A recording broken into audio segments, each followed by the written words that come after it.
Hello, everybody, and welcome in live to another edition of the Bleeding Burnt Orange here show on Mark Rogers TV, the voice of college football. We are here on the SEC channel and we're here on the Texas channel. The Texas channel is officially back to being Mark Rogers TV. So hit that like button, hit that subscribe button, and join us every Wednesday, 7:30 p.m. Eastern time. I usually jump in a little bit late to drive you guys here. So please hit that like button. Please subscribe. Don't worry, I'm going to be here every Wednesday, 7:30 p.m. Eastern time. And before we jump into the important stuff, let's get to this. Take care of the channel here. Type in promo code BIG for $10 off a purchase of $100 more to any sporting event at ticketsmarter.com and $100 off a promo code of or $100 or sorry, $20 off. I cannot speak of a purchase of $300 or more at ticketsmarter.com. Please do that, guys. Be smarter. Don't be dumb. Go over to ticketsmarter.com. And again, hit that like button and subscribe down below. So, guys, 10.5 wins isn't reasonable. We'll talk about that. We'll also talk about what it takes to win a national championship because I believe at this point, Texas is in the odds of the top 5 to win a national championship next year. And when I saw them tied with Georgia, guys, when I saw them tied with Georgia to win to be for odds to win the SEC or basically have the same odds of winning 10.5 games or more or less, but that's what the odds are set at. I was shocked. I thought it would have been a little bit lower. I was thinking a 9.5, 10. Because I think Texas goes 10-2 next year. So I would bet the under at this point. I could be wrong. I'm hoping I'm wrong. But 10.5 is very high and it's very interesting. And it's going to be interesting what the odds. I think Texas is third in odds at this point. I think it goes Georgia, Ohio State, then Texas. I'm going to look that up right now. And I think it's deserved because of the blue chip ratio, which we'll get into a little bit later, the transfer portal that was brought in that also helps with the championship with sorry, with the championship aspirations. My gosh, sorry guys. And Steve Sarkisian, I think he's become a better coach over his time here on the 40 acres. So 10.5 is a surprising number. The odds to win a national championship surprising as well. But overall, I think Texas has the case and can definitely get it done. We will dive into that now, guys. Actually, I'm going to share my screen with you because I think it's going to show you what I believe to be the case and what I think is going to happen. So I'm going to share my screen. We're going to go over to my PowerPoint here. And we're going to show you guys what I can do. Entire screen. So we'll go to entire screen here. Share. PowerPoint. And here we go, guys. So the average, this is the average. We'll talk about that in a minute. So what it takes to win a national championship, we'll go through the numbers, go through the teams. Let's start it with 2023 Michigan. So Michigan's actually on the lower end of the blue chip ratio. And for you guys wondering what a blue chip ratio is, it basically shows how many 4 and 5-star kids you get from high school or junior college. I believe that now includes the portal as well, is blended in. So 54% is on the lower end, guys. We'll get to the average at the end. JJ McCarthy, I included the quarterback, guys. It's the most important position on the field. And JJ McCarthy has a chance. He probably will end up being a first-round pick, and I think that's important here to mention. And then they were dominant. Average offense, 35.9 points per game with the 14th overall in that department and 10.4 points per game, which is first overall. And drafted players is blank, guys, because I don't know at this point how many drafted players Michigan is going to have. Michigan is going to send 18 guys to the combine, and that's a crazy number and a number that is going to break records, guys. So it's going to be very interesting how many guys they get drafted. I'm going to say about 15 because that is the record. I think it would be kind of crazy to give them more than record without it happening. So I'm going to say they're going to have around 15 guys drafted, and I'll put the number at 15 just so when we get to the average, that's what it turns out to be. So 2022 Georgia, guys, 77% overall blue chip ratio, and that's more the norm when you get to it. We'll see that again when we jump in the average. Stetson Bennett was drafted in the 4th round. I forgot how high he was drafted, which was crazy by the Rams. And again, this team, top 5 in both offense and defense, guys. They are very good all over the field. And they had 10 players drafted. It was tied for first overall in that next year's draft. And guys, that's again too, when I show you players drafted, that's not of the totality of the team through all 4 years or whatever. It's from the year after. They had 10 players drafted in the 2023 NFL draft, which was tied for first. Next up, we go to Georgia, which was a back-to-back national championship team, and the blue chip ratio was even higher. It was 80% overall. Stetson Bennett leading the way again. Offense stays the same. They were fifth overall. Their average on defense was 10.2 points per game. It's right. And Michigan compares very well to this team on the defensive side of the ball. They were first overall that year, and they broke the record, guys. They broke the record for players drafted with 15 players overall drafted.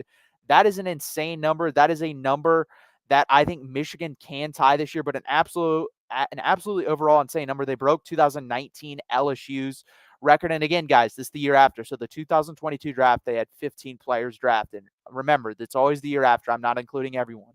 Next up, Alabama. 83% blue chip ratio overall. Mac Jones, again, a first-round quarterback in the NFL draft. You can argue whether he should have been, but he was. They were the second-best offense that year with 48.5 points per game, again, led by Steve Sarkisian. And this is a COVID year, so you do have to take that into account.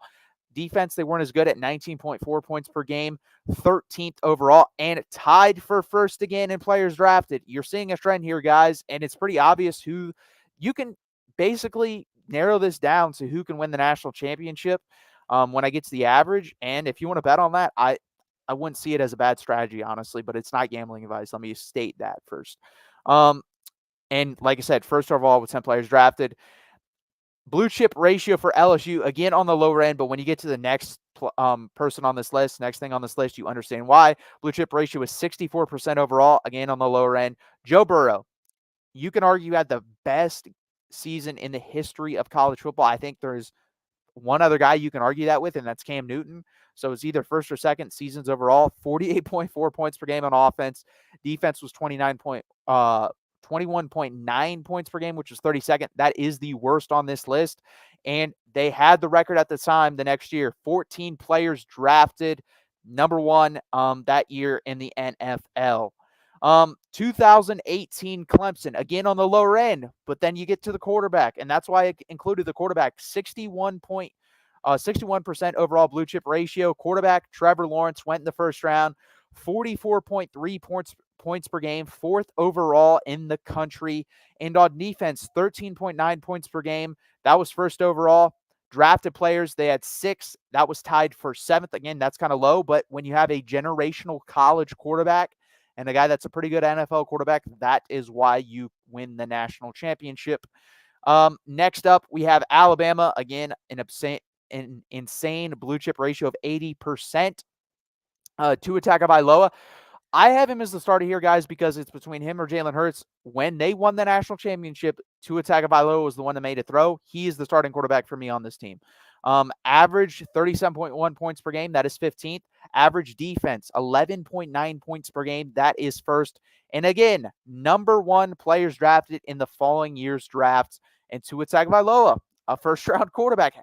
Hell, if you wanted to say Jalen Hurts, I think he was drafted in the second round. So again, you are seeing a trend here. There's only one guy on this list that won't be an NFL player.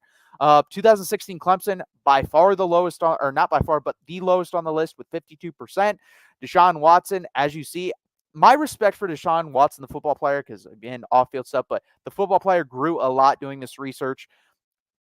Not great on offense, not great on defense. Only 8 players drafted, tied for 7th in the next year's draft, and the blue chip ratio is lower. Deshaun Watson carried this team. He is underrated, in my opinion, when it comes to college football quarterbacks of all time. I think he's top 5. And after doing this research, I don't think there's really a debate. And next year, this is the one guy on the list that didn't get drafted. Jake Coker, I believe he was an undrafted free agent, so he did have a cup of coffee in the NFL, or at least got signed to a team. He was not drafted, though. Blue chip ratio is 77%. This is the worst offensive team on the list at 35.1 points per game, which is 30th overall in the country. And average defense was 15.1 points per game, which was 3rd overall. Drafted players. They had 7 drafted players tied for 4th.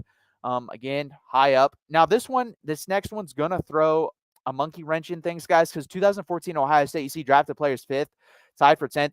The next year they led it. So again, you do kind of miss some things when you just go off the next year, but everyone came back for that 2015 Ohio State team, and then they led it in the country with the next year, which I believe 12th in players drafted. But the year after of this year, they only had 5th. Blue chip ratio, or 5 guys. Blue chip ratio is 68% overall. Cardale Jones, I have him as starting quarterback. He won the national championship. He won those playoff games. I have to use him. He beat Wisconsin in the Big Ten championship game. He played in the NFL. He was drafted in the NFL. Average offense, 4.8 points per game, which is 5th overall. And defense, 22 points per game, which is 26 overall. So, guys, again, please hit that like button. Please subscribe down below. We are going to jump into that average real quick and talk about what that means and if Texas can live up to those expectations. So the average, guys, the blue chip ratio is 69.6%. So basically, between 69 and 70%, if you want to round up to 70, that is perfectly fine with me. Texas, I know in this upcoming draft class did meet that ratio. I believe overall they meet this ratio as well. So that bodes well.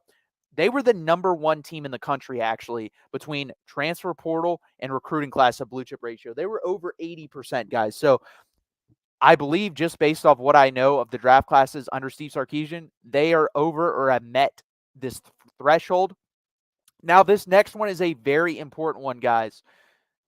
Their QB was drafted in half have been first-round picks. Every one of these QBs have been drafted, guys, other than Jake Coker.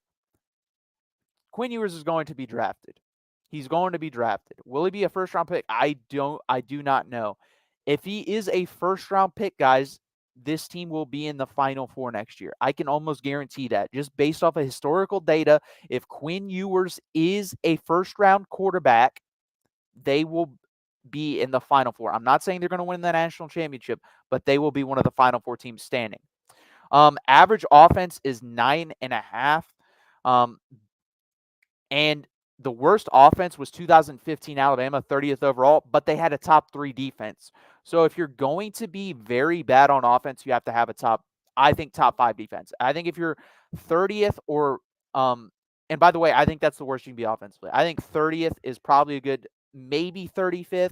Let's say you're the 35th best offense with the first best defense. That is possible. I don't think that is the formula for Texas to win next year. I think actually when we get down to the defense, I think 2019 LSU might be the way to go, guys, with the offensive talent that we have. So we'll get down there. Average defense is 9.3. Worst was 2019 LSU. But again, I think that's the blueprint for Texas. I really do. They're 32nd on offense, but they had the number 1 offense, and they had one of the best seasons ever from a quarterback. They had Jamar Chase, Terrence Marshall, and Justin Jefferson. I'm not saying we have those wide receivers, but if Quinn Ewers can be 90% of Joe Burrow with the offensive weapons we have, and I think our defense is probably going to be in the 20 to 25 range, that is good enough. That is what I believe Texas has to follow blueprint-wise and can win the national championship. And then 10.2 players drafted in next year's drafts. Off the top of my head, guys, Kelvin Banks is going to be drafted. Quinn Ewers is going to be drafted. I believe if Jaden Blue has a good enough year, he will leave in the NFL draft. If he's a 3rd-round pick, he will be drafted. Then we're going, let's see, Jake Majors will be drafted. That's 4 guys. Isaiah Bond, 5, will be drafted. On the defensive side of the ball, Andrew Makuba will be drafted. If Terrence Brooks has a good year, he will be drafted. That's 7. Ethan Burke will be drafted. That's 8. Barron Sorrell will be drafted. And then Alfred Collins will definitely be drafted. That is 10 guys. That's 10 right off the top of my head. And there might be more. Again, some of those depend on if they declare for the next year's draft. Texas does meet most of this criteria. I'm going to leave this up for a second, then I'm going to go back and unshare. But Texas does meet a lot of this criteria, guys. They really do. So we'll see what happens. But Texas meets this criteria. And for them, there are a couple things that it depends on mostly. And I think number 1 is, can Quinn Ewers be a first-round quarterback? I think if Quinn Ewers is a first-round quarterback, that guarantees Texas a Final Four spot in the college football playoff. I would bet money on that. If you told me Quinn Ewers is going to be a first-round pick, I'm going to bet money that they're a Final Four team. Next up, this team, if you add that on, if this team is a top 25 defense, I believe they get to the national championship game. So if Quinn Ewers is a first round quarterback and they're a top 25 team on defense, this team will be in the national championship. I believe for this team to win a national championship, they're going to have at least 10 guys drafted in next year's NFL draft. I think some guys are going to have to perform to the level to where they are forced to leave. The guys I mentioned on that list, Jane Blue, he's going to have a very good year and opt in for the NFL draft. Terrence Brooks is going to have a very good year and opt in for the NFL draft. Ethan Burke, another guy, is going to have a very good year and opt in for the NFL draft. Those are the names off the top of my head. I'm trying to think who else could David Benda, I didn't even mention. He'll be another one drafted. I think the maximum for this Texas team is probably 13 or 14. I'm going to say 13 NFL players drafted next year. I think the minimum is 7. For them to win a national championship, they have to be over 10. That is what they have to do. So if they have 10 players drafted, minimum, they have Quinn Ewers as a first-round pick, and they have a top 25 defense, I would bet my money. If you told me all those things at the end of the year, I would bet my money Texas wins the national championship. Those are the 3 biggest questions if Texas can win the national championship. Do I think all of them will happen? Probably not. Do I think 1 out of 3 is going to happen? Yes. I believe one of those 3 things will happen. If I had to put money on it, I think Quinn Ewers is going to be a first-round pick in next year's NFL draft. I really believe in him and the path he's following. I believe he will be able to be a first-round draft pick. If I'm ranking them on what I believe will happen, I believe Quinn Ewers will be a first-round draft pick. I believe we will have 10 or more guys drafted in the NFL draft next year, next draft. And I believe number 3 for me would be a top 25 defense. There's some question marks there. We lose Jalen Ford. We lose Ryan Watts. We lose the 2 big guys in the middle in Murphy and Sweat. And by the way, Murphy is just continuing to climb up boards. Most mock drafts have him as a top 20 pick. Guy's going to be a first-round pick. Could be as high as the 5th or 6th overall pick. Could be, I think the lowest it will get is probably 25, 26. So that is a lot to deal with and a lot to replace. You're replacing 5 top 50 guys in the NFL draft. That is why Quinn Ewers has to pick up the slack. If Quinn Ewers does not pick up the slack, we'll make the playoff. We might win 1 game. We might win 1 game. If Quinn Ewers is the exact guy that he was this year, and we're replacing all those guys, and you have new talent coming in, we'll win 1 college football playoff game. We'll be a top 8 team, and we'll lose. If Quinn Ewers is a first-round pick, we'll be a top 4 playoff team. If we have 10 guys drafted, we'll be a national championship team. If we meet all 3 of those criteria, Quinn Ewers, first-round pick, 10 guys or more drafted, and a top 25 defense, I believe we will win the national championship. So, guys, it's a quick show, but I think it's a very thoughtful and informative show. Again, please hit that like button. Please subscribe down below. Guys, I'm trying to grow this channel, and I believe I'm delivering very good content. So please hit that like button. Please subscribe down below. Go over to ticketsmarter.com. Type in code BIG for $10 off a purchase of $100 or more, and type in code BIG20 for $20 off a purchase of at least $300 or more at ticketsmarter.com. Don't be dumb, be smarter. Go to Ticket Wednesday, 7:30 p.m. Eastern Time. I am delivering you Bleeding Burnt Orange live. This was the 33rd edition right here on the Mark Rogers channel, Texas channel. Hit the subscribe button and like, and the SEC Mark Rogers channel. Hit the subscribe button and like. I will be here every Wednesday in the off season. We'll probably rerun this video when I do have more people and add more detail to it. And I'm here every Saturday after the game during the season. So please hit that like button. Please subscribe down below. Thank you guys for being here. Share this with friends, family, neighbors, people you run into, anyone, the random guy you see at the gym. Have him watch this as well and have him hit that like button. Thank you guys. Hook 'em.